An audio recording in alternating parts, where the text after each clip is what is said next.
শহীদ রাষ্ট্রপতি জিয়া রহমান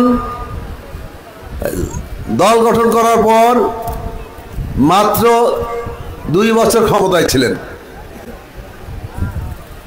তাকে দেশীয় বিদেশি ষড়যন্ত্রের মাধ্যমে হত্যা করা হয়েছিল।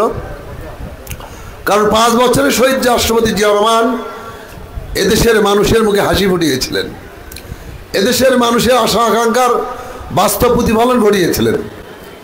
আমরা 72-75 সালে সেই সময় যদি তাকিয়ে দেখি, আমার ছোট ভাইরা এবং আমার মা বোনেরা যারা আছেন ছোট, তারা জানেন না 72-75 সালে আওয়ামী বাকশালীদের যে শাসন ছিল, এই 16 বছর শাসন প্রায় একই শাসন ছিল। তখন বাংলাদেশে আওয়ামী লীগের বিরুদ্ধে কোনো কথা বলতে দেওয়া হতো না। যারা কথা বলতো তাদের ধরে নিয়ে মেরে ফেলা হতো কিংবা রাস্তায় লাশ পড়ে থাকতো। তখন সেই সময় জাতীয় সমাজতান্ত্রিক দল একটি জাসদ ছিল, সেই জাসদ যারা করেছেন তাদেরকে বিভিন্নভাবে রক্ষী বাহিনীর মাধ্যমে হত্যা করা হয়েছে। প্রায় 30,000 জাসদের নেতাকর্মীকে হত্যা করেছেন, তারা গুম করেছেন। কাজে আওয়ামী লীগের গুম খুনের রাজনীতি কিন্তু এই 16 বছরে নয়, 2008-এর পরে নয়, তারা গুম খুনের রাজনীতি শুরু করেছে 72 সাল থেকেই।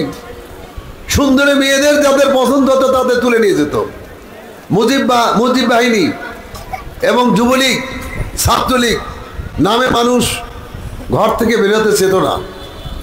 সেই 72-75 সালে মানুষের অভাব অনটন এমন জায়গায় পৌঁছেছিল, তখন দুর্ভিক্ষ দেখা দিয়েছিল। মানুষের গণতান্ত্রিক অধিকার ছিল না, আইনের শাসন ছিল না, সকল সংবাদপত্র বন্ধ করে দিয়েছিল, সকল মানুষের কণ্ঠকে রোধ করে দেওয়া হয়েছিল। এমন একটি বিভীষিকাময় অবস্থায় সিপাহী জনতা বিপ্লবের মধ্যে দিয়ে আমাদের প্রিয় নেতা, বগুড়ার কৃতি সন্তান, আমাদের অহংকার গর্ব জিয়া রহমানকে ক্ষমতা নিয়ে আসলেন। জিয়া রহমান মাত্র 5 বছর দেশ শাসন করেছেন। এই 5 বছরের মধ্যে দেশের আইন ফিরিয়ে দিয়েছিলেন এদেশের মানুষের কাছে।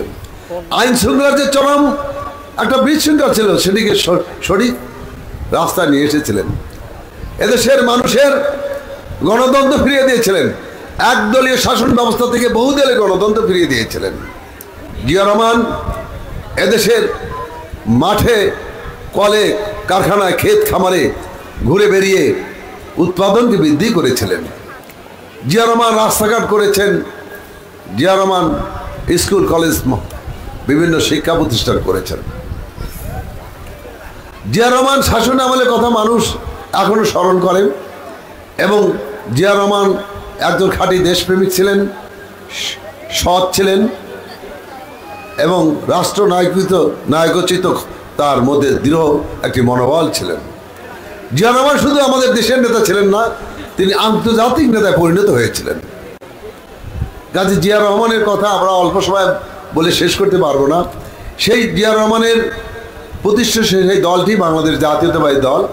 পরবর্তী পর্যায়ে জিয়া রহমান সাহেব মারা যাওয়ার পরে, শহীদ হওয়ার পরে, তারই সুযোগ্য পত্নী বিএনপির চেয়ারপারসন দেশনেত্রী বেগম খালেদা জিয়া এই দলটির দায়িত্ব গ্রহণ করেন এবং এই দলটির দায়িত্ব গ্রহণের পরই 90 স্বৈরাচার বিরোধী এরশাদের বিরুদ্ধে আপোষহীনভাবে লড়াই করেছেন। খালেদা জিয়া কোনো সময় মাথা নত করেননি, তিনি এদেশে জনগণের জন্য লড়াই করে গেছেন। আপনারা দেখেছেন এরশাদের বিরুদ্ধে আন্দোলন করতে যে একসময় শেখ হাসিনা এবং জামাত ইসলাম এরশাদের অধীনে নির্বাচনে গিয়েছিল। যারা বলেছিল যে এরশাদের অধীনে যারা নির্বাচনে যাবে তারা জাতীয় বেঈমান, মুনাফিক হিসাবে বাংলাদেশের মানুষকে চিহ্নিত হবে, বলে না ভাই আমার? কিন্তু 1986 সালে আমরা দেখেছি এই কথা বলার পরই শেখ হাসিনা আর জামাত দুই দল একত্রে এরশাদের অধীনে নির্বাচনে গেল। কিন্তু আমাদের প্রিয় নেত্রী, বাংলাদেশের মাটি ও মানুষের নেত্রী বেগম খালেদা জিয়া বলেছেন কোন রকমের এরশাদের অধীনে আমি নির্বাচনে যাব না, এবং খালেদা জিয়া নির্বাচনে যায়নি। খালেদা জিয়া একমাত্র রাজপথে লড়াই করেছেন এবং 90 স্বৈর শাসনকে উৎখাত করেছেন। এবং আজকে দেশের যে পরিস্থিতি, বিএনপির চেয়ারপারসন বেগম খালেদা জিয়া সম্পর্কে আপনারা জানেন, তারই সুযোগ্য আজকে জ্যেষ্ঠ সন্তান তারেক রহমান এই দেশকে আন্দোলন চালিয়ে গেছেন। তিনি শুধু লন্ডন থেকেও এই দল চালিয়েছেন, আন্দোলন করেছেন, তারই নেতৃত্বে আজকে দেশ চলছে। খালেদা জিয়া এবং তারেক রহমান এই ফ্যাসিস্ট হাসিনার সাথে আতাত করেনি, আপোষ করেনি। কিন্তু আমরা মাঝখানে দেখেছি 14 সাল 15 সাল পর্যন্ত অনেক দল আমাদের সাথে আন্দোলনে ছিল, কিন্তু তারপর তারা মাঠ থেকে চলে গিয়েছেন, তারা আন্দোলন ছিল না। কিন্তু বিএনপি শেখ হাসিনার পতন না হওয়া পর্যন্ত তারা আন্দোলনে ছিল, মাঠে। কাজেই আমাদের আন্দোলন এখন শেষ হয়নি, আন্দোলন চলছে, চলবে যতক্ষণ পর্যন্ত আমরা এদেশের মানুষের ভোটের অধিকার ফিরিয়ে নিয়ে দিতে পারবো, যতক্ষণ না পর্যন্ত এদেশের মানুষের গণতন্ত্রের অধিকার ফিরিয়ে না দিতে পারবো, যতক্ষণ না পর্যন্ত এদেশের মানুষের মুখে হাসি না ফোটাতে পারবো, ততক্ষণ পর্যন্ত আমাদের আন্দোলন চলবে। আমাদের দেশের স্বাধীনতার সার্বভৌমত্ব রক্ষার জন্য বিএনপি অত্যন্ত প্রহরীর মতো আমরা রাজপথে লড়াই করে যাবে। বন্ধুরা, আমি এই পর্যায়ে বক্তব্য বাড়াবো না। আজকে আমাদের যে সদস্য সংগ্রহ অভিযান এবং সদস্য নবায়ন, আমাদের অনেক পুরানা লোক রয়েছে, গ্রাম সরকার রয়েছে, বিএনপির শুরু লগ্ন থেকে রয়েছে, অনেকের বারবার নবায়ন করেছেন, কিন্তু অনেকে আবার নবায়ন করার পরও কাগজ হারিয়ে ফেলছেন। তো আমরা আজকে এই যে সদস্য নবায়ন এবং নতুন সদস্য সংগ্রহ 20 টাকার মাধ্যমে এটি উদ্বোধন করা হবে। তো আমি আজকের এই লাহিড়ীপুর ইউনিয়নের সেই নতুন সদস্য সংগ্রহ এবং নবায়ন যে হবে সেটি শুভ উদ্বোধন ঘোষণা করছি।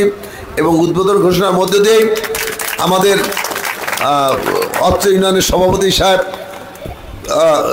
উনি প্রথম এইখানে উদ্বোধন নাকি উদ্বোধন আপনি সভাপতি সেক্রেটারি দুজনকে, সভাপতি এবং সেক্রেটারি দুজনেরই নবায়ন আমার শুভ উদ্বোধন ঘোষণা করছি। এবং আমাদের সদর থানার সভাপতি সাহেব সেটি ওনাদের 20 টাকার মাধ্যমে